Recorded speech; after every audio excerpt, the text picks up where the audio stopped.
Assalamualaikum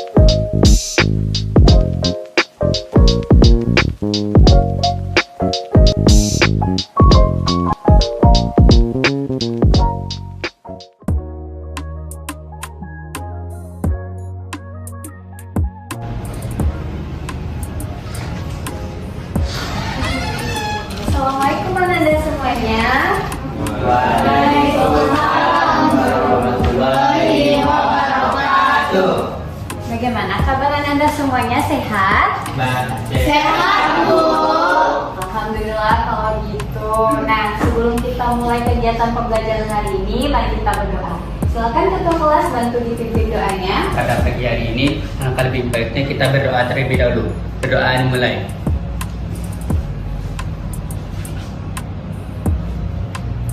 Berdoa selesai. Untuk cek samping kiri kanannya, depan belakang, apakah ada temannya yang tidak hadir hari ini? Ada semua, Bu. Oke, berarti semuanya udah semangat ya untuk belajar hari ini. Iya, Bu. Semangat, Bu. Kok kurang semangat sih? Coba tunjukin mana semangatnya. Bilang ha. Ha. Wah, sepertinya udah mulai semangat ya, tapi kayaknya Ananda ini masih kurang fokus. Gimana kalau kita ice breaking terlebih dahulu, Ananda? Setuju? Setuju. Oke, hari ini Ibu akan mengadakan ice breaking, yaitu ice breakingnya jangan sentuh apa yang Ibu katakan. Jadi cara mainnya, nanti Ibu akan menyebutkan satu kata yang terdiri dari anggota tubuh kita, dan Ananda tidak boleh memegang bagian yang Ibu sebutkan.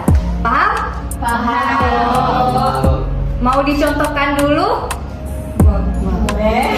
Misalnya, telinga. Nah, harus cepat ya, tidak boleh lambat, tidak boleh berpikir. Bisa? Bisa. Fokus ya. Hidung. Tangan. Oke, semuanya udah mulai fokus. Tepuk tangan untuk kita semua. Oke, Ananda. Menurut Ananda, apa penyebab dari banjir itu? Karena curah hujan yang tinggi. Betul. Ada lagi Ananda? Ya? Karena penggunaan hutan. Iya, betul. Ada lagi Ananda? Iya, silakan. Karena sampah, Bu. Iya, jadi semua yang Ananda sebutkan itu merupakan penyebab dari banjir. Mulai dari curah hujan yang tinggi, lalu kurangnya daya serap tanah, dan juga ada sampah di mana-mana. Lalu ada juga penggundulan hutan. Nah, Ananda, kebetulan materi kita hari ini sangat berhubungan dengan apa yang Ibu sampaikan tadi, dengan apa yang Ibu tanyakan, dan dengan apa yang Ananda sampaikan ke Ibu tadi. Jadi mempelajari teks eksplanasi itu, yang pertama Ananda diharapkan mampu menjelaskan pengertian dari teks eksplanasi. Lalu yang kedua, Ananda bisa mengidentifikasi ciri kebahasaan dari teks eksplanasi. Dan terakhir, nantinya Ananda bisa menganalisis unsur teks eksplanasi. Oke, kalau begitu, Ananda kan udah tahu kalau kita belajar teks eksplanasi, kita bisa bantu Ibu menjelaskan apa itu teks eksplanasi Ananda. Ya? Menurut dari permainan tadi, mungkin teks eksplanasi adalah teks yang menjelaskan tentang fenomena atau kejadian tertentu. Ya, betul. Terjadinya suatu fenomena yang terjadi yang berkaitan dengan alam, sosial, budaya, dan disampaikan secara nutur dan logis. Dan juga teks eksplanasi ini sangat berhubungan dengan sebab dan akibat. Bantu jelaskan. Jadi mengapa teks eksplanasi ini sangat berhubungan dengan sebab dan akibat? Karena kita akan menceritakan suatu fenomena. Tentunya suatu fenomena itu ada sebabnya dan ada akibatnya.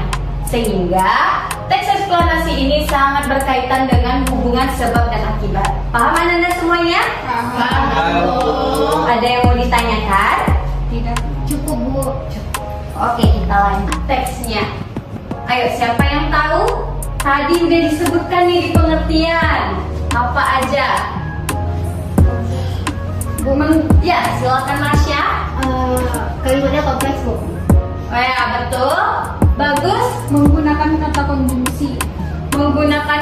konjungsi. Betul sekali. Ada lagi Ananda?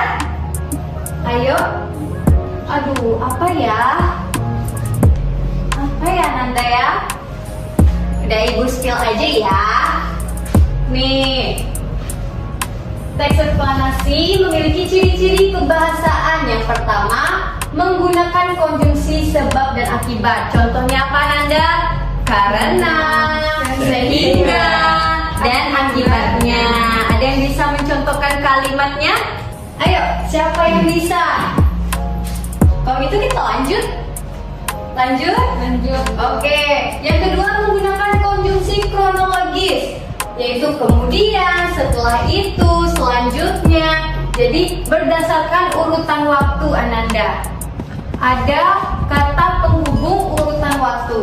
Kemudian, setelah itu, istilah ilmiah sesuai topik. Tentu ya kalau kita mempelajari suatu fenomena, tentu kita menggunakan istilah yang bersifat ilmiah. Contohnya, penguapan yang terjadi pada air laut. Nah, kata penguapan itu merupakan istilah dari ilmiah dari topik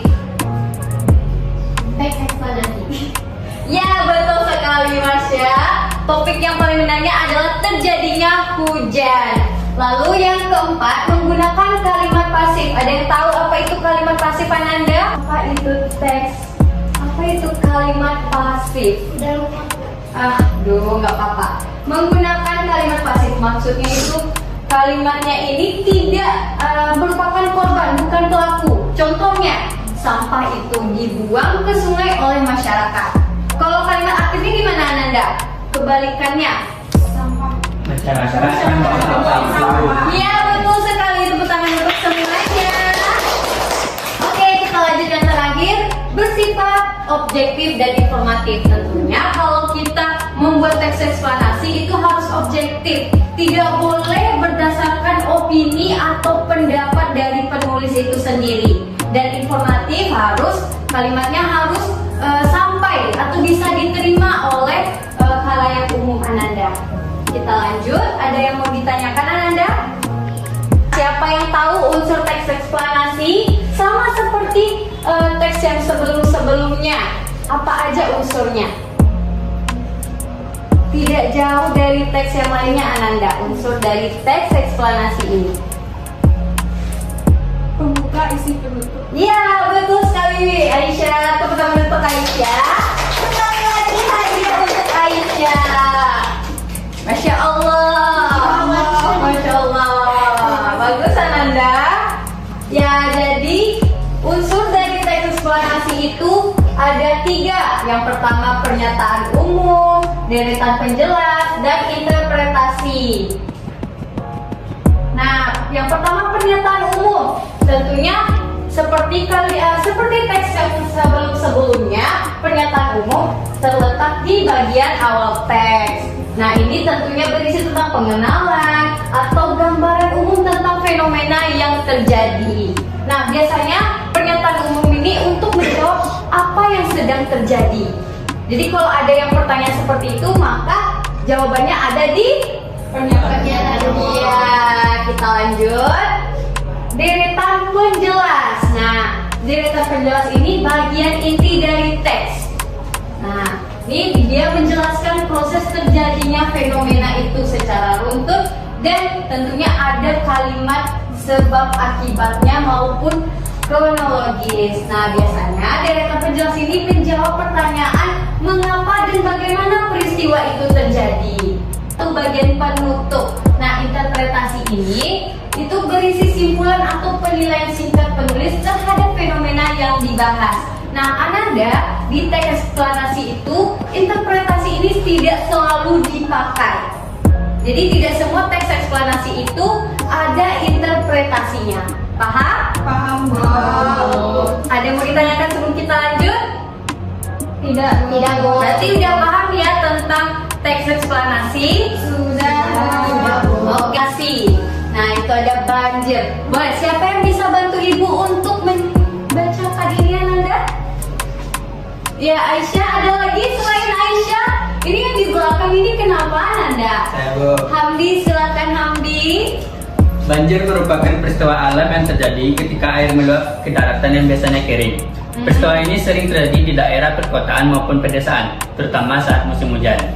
Banjir terjadi karena curah hujan yang tinggi sehingga sungai tidak mampu menampung volume air. Selain itu, berkurangnya daerah resapan air dan kebiasaan masyarakat membuang sampah sembarangan menyebabkan aliran air menjadi terhambat. Oleh karena itu, upaya menjaga kebersihan lingkungan dan memperbanyak daerah resapan air sangat diperlukan untuk mengurangi terjadinya banjir.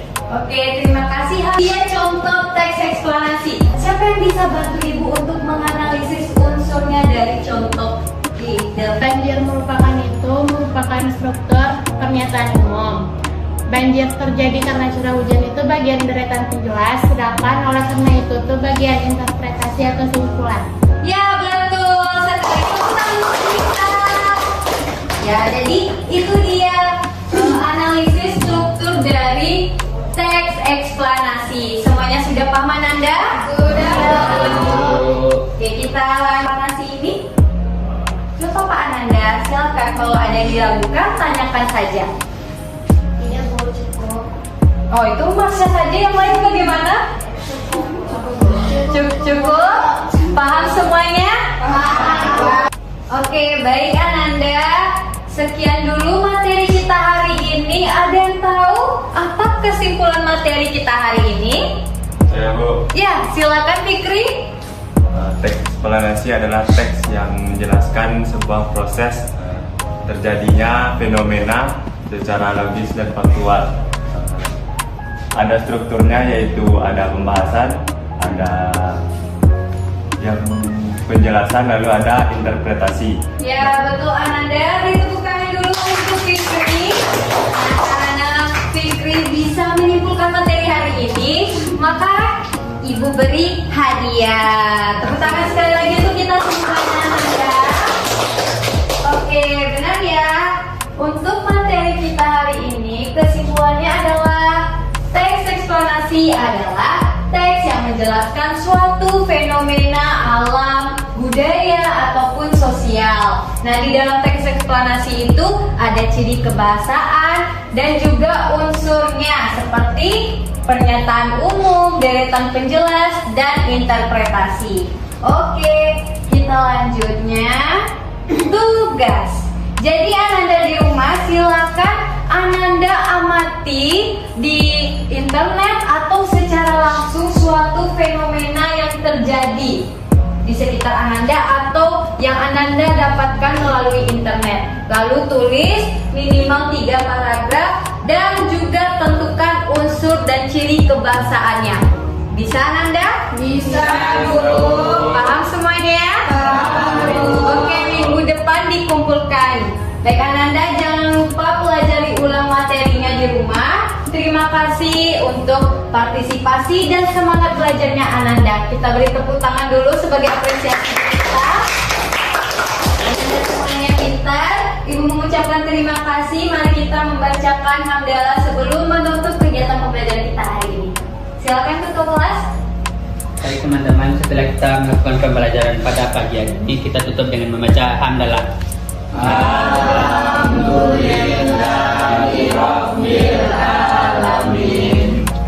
Baik, terima kasih ketua kelas. Terima kasih juga untuk Ananda semuanya. Kita akhiri kegiatan pembelajaran